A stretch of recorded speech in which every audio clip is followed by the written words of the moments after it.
Once, in a quiet town nestled between rolling hills and dense forests, there was a young man named Lucas. Lucas was an unassuming figure, the kind of person no one looked twice at. He was shy, kept to himself, and lived a life of quiet routine. But deep inside, Lucas harbored a fierce anger. He could never understand a darkness that lay dormant, hidden even from himself. One night, a strange phenomenon occurred. A meteor, glowing an unnatural shade of green, streaked across the sky and crashed into the forest nearby. Driven by an unexplainable urge, Lucas ventured into the woods and found the crater where the meteor lay, its surface pulsing with energy. As he touched the stone, a surge of power coursed through him, filling him with strength beyond anything he'd ever known. In that moment, Lucas gained a power he couldn't yet comprehend. The ability to manipulate shadows, moving in and out of darkness like a ghost. But with his newfound abilities came a strange transformation.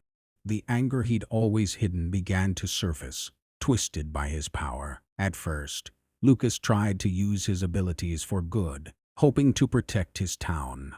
Yet, with each use of his powers, he felt the darkness growing within him, whispering to him, feeding off his anger, his resentment, and his unspoken desires.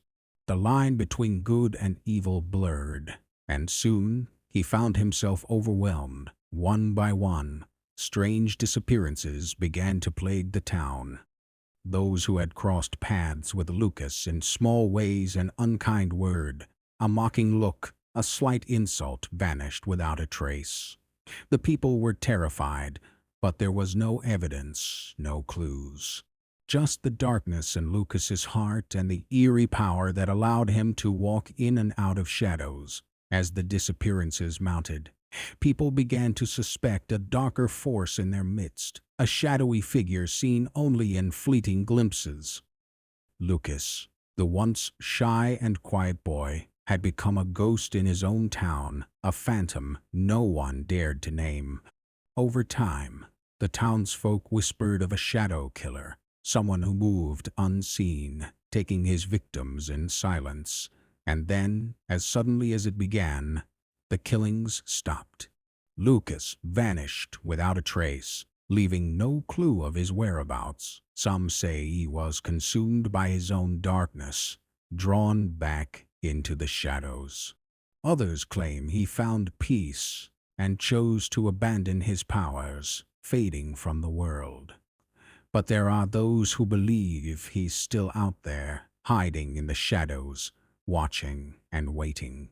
The townsfolk know one thing for sure. Lucas may be gone, but his darkness lingers, a silent threat hanging over them. For in every shadow, they fear his return, knowing that one day the shadow killer could emerge again, bringing darkness with him.